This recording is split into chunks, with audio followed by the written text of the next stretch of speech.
Dr. Mike, thanks so much for being here. We're all excited to have this conversation with you.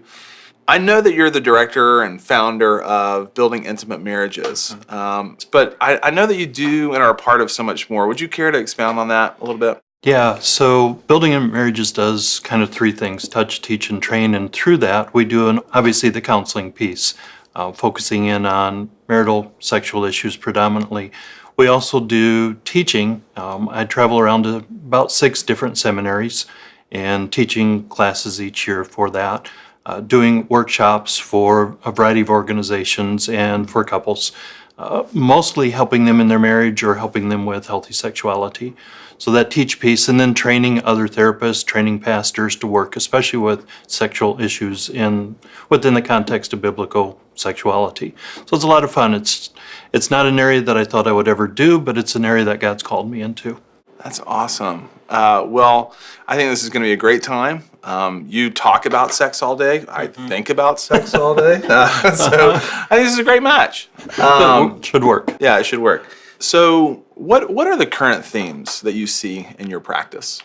So for the counseling side, probably 70% of what I work with are affair type cases. We work with a number of couples that are in high conflict crisis. We work with a lot of sexual dysfunction where they're having difficulty with desire or arousal, where pain's part of an issue. Or we'll work with people that have a hard time disciplining their sexuality. Anything that comes within that realm tends to fit for us, as well as a number of couples coming in that say things are pretty good, but we want this arena to be better. Just out of curiosity, how have you seen those themes changed kind of throughout the years when you counsel couples? A number of things have shifted over the years. One is the influence of technology. Bringing tech in allows for people to, with a couple of clicks, to have access to a different kind of education than they may have had in the past. I think another issue that I've seen is that faith provides less of a boundary than it used to. When I first started working in this field, especially those that come in and claim to be following Christ, that really informed what they did in their marriage or informed what they did in their bedroom or how they approached sexuality. And many times today I'll be sitting with somebody and look and say, so wait, how does that fit with your faith? And they'll stop for a minute and look a little confused and go, well, it doesn't. They tend to separate their faith out from their day-to-day type of practice. Right. I think the last thing that I would see is just the more prevalence of sexual boundaries being looser. For example, pornography, a dramatic increase in that. And some of that goes to the technology. Sure. You mentioned just a second ago just the idea of clicking pornography. I feel like it's getting pervasive. It's getting more and more easy, to access, just a click away. Have you experienced that? Have you seen that? Some of the statistics that we have, one of the most prominent websites, it's estimated that there are over 40,000 different porn websites that are out there. And one of the most prominent ones released their statistics for 2016, and they said that 92 billion videos were watched just in 2016 on that one porn site. 4.5 billion hours, which breaks down to 5,246 centuries of time was spent in 2016 alone looking at pornography. So we have this huge huge consumption of pornography that's a little bit different. Between 50 and 80% of men report some level of regularly watching it, and that's going to be huge dependent on how old they are. So guys in their 60s, about 50% of them are regularly accessing porn, where a millennial group are reporting is in the 80 percentile range of regularly looking at it. So not only is there an increased consumption, but we have a much broader number of people that are looking at it. And it's not just guys either, though. That's kind of surprising sometimes for people. We see a dramatic increase in women looking at pornography. The porn websites say that a quarter of their audience are females. Wow. I gotta be honest, that's staggering. It's a little disheartening knowing that the men and women of our church, is being influenced in such a negative fashion with pornography. And so these people are coming in and outside of our church. They're filling up our seats, our circles. How do you think the church should be handling this issue of pornography? I love that question because I don't know that we're handling it really well. The current statement is just don't look at it. Right, totally. And while I'm very supportive of that, there's so much damage that comes from it. I don't think it's going to be very long before we can't not see it. We're driving down the expressway, we're going to be exposed to it. And just about any TV channel we look at, and many common TV shows, we're going to continue to see more and more of it. So just a message that says, don't ever look at it, or I'm going to freak out if you do look at it, I don't know how much longer in our society that's going to work. We need to be able to help people when they do run across it, when they do see it, or when they're drawn into it. So, for example, a wife who learns that her husband's been exposed to it, rather than freaking out, rather than saying, how dare you look at it, to be able to say, okay, so what goes on in your mind, and is this who you want to be, and how can I help you? Who do you need to be talking with? Or if the husband finds out that his wife is looking, the same thing. So rather than shaming somebody for looking at it, it may be more, how do we help you to pursue what is healthy and what is good? And how do we flesh that out? What is it going to take for you to get there? So a lot of people honestly think pornography is not a problem. I know you've experienced that. How do I, as a mentor or as a leader, help this couple understand that pornography really doesn't have a place? It doesn't fit with healthy intimacy. Part of pornography is about the parts, the technique, about the rush. It's about what somebody does. It's not about the connection. It's not about the intimacy. So part of the damage of pornography is it draws us away from the heart of sex and what it's designed for. And we see couples or individuals who spend too much time in it losing focus for what's rich, for what's good. They start to be focused on the parts. They start to be focused on the technique. They lose sense of that intimacy. We see a lot of even younger men experiencing an increase of erectile dysfunction, or we see both men and women having difficulty with orgasms, in part because they've been trained with something that is so powerful and fantasy-based that the richness of the real no longer has that same ability to excite. And so it really tears away at the relationship from that side as well, and from the experience. Pornography also gives this unrealistic expectation. I mean, there's lots of cuts and lots of edits and and people begin to think that's what it's supposed to be like, and it's not. So they stop being really enthralled with the experience of it, with being with somebody. And that often leads to some of the sexual dysfunction that occurs. Because pornography is focused on the body parts on the body, many times people are comparing themselves or their spouse to what they see on screen. And we see an increase of not being comfortable with who they are, not being comfortable with their bodies. We also see, obviously, the sense of shame that comes in as they don't feel good about it and they're hiding it. And it tends to tear away at their view of themselves. So then when they enter into relationship with their spouse, they lose sense of being able to be fully present and engaged and open and honest with each other.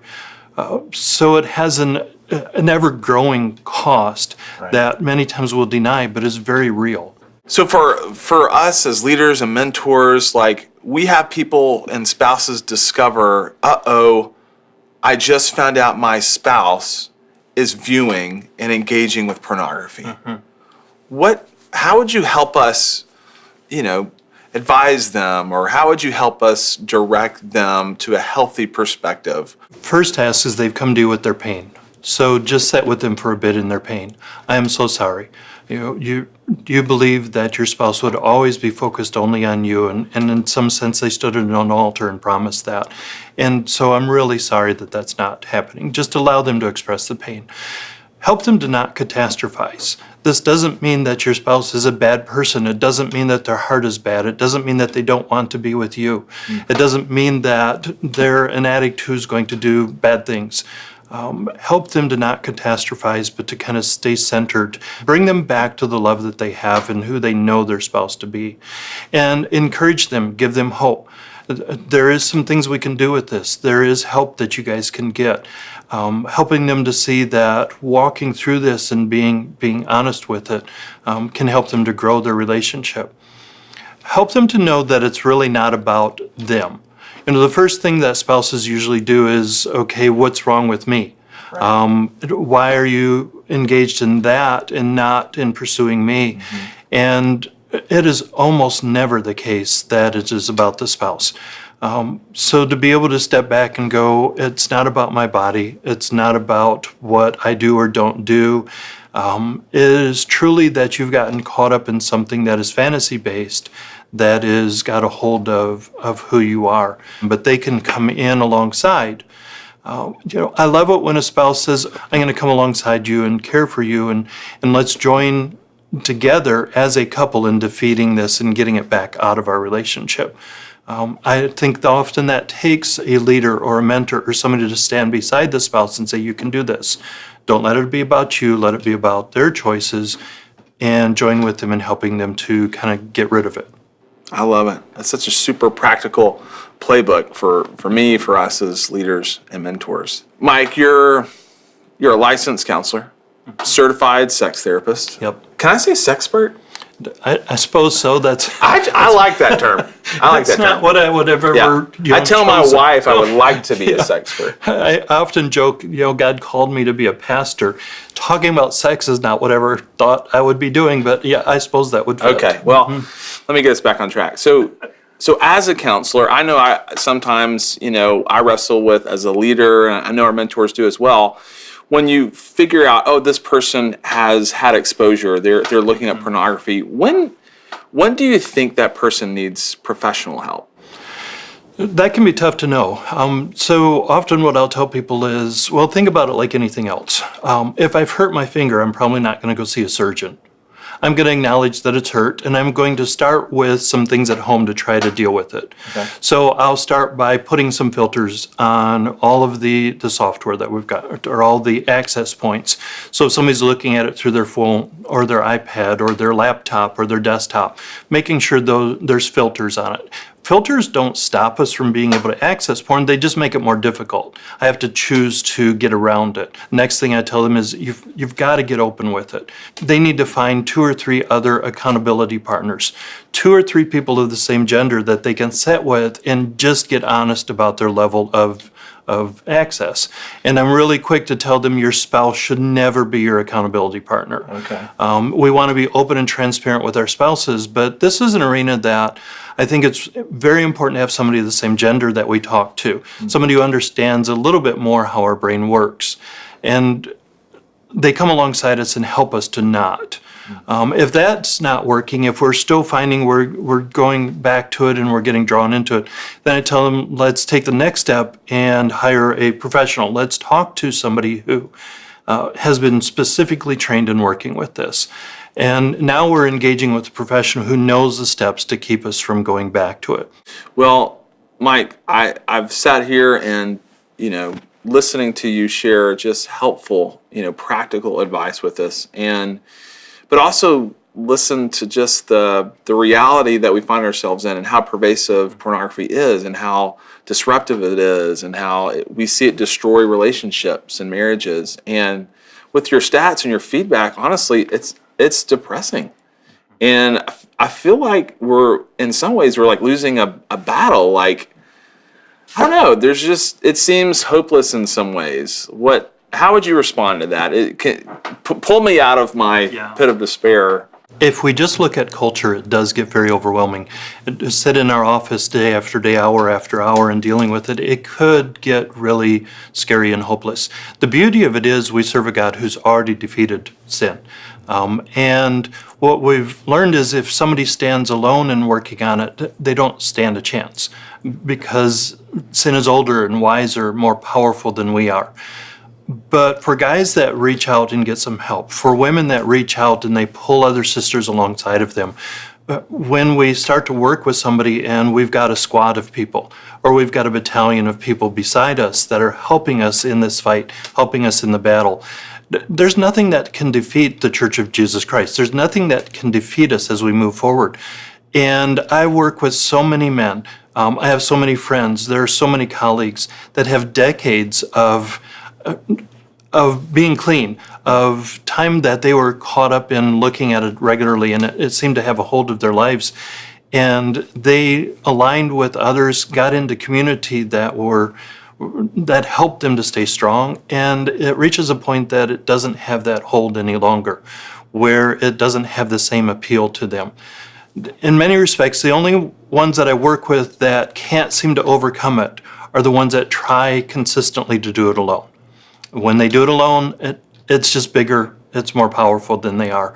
But when we join with other men, when we join with other women, when we join together, there is great hope because it's already been taken care of for us. We just have to tap into that. That's great. Thank you, Dr. Mike. Really appreciate all that you're doing to help arm us, to be better on the battlefield.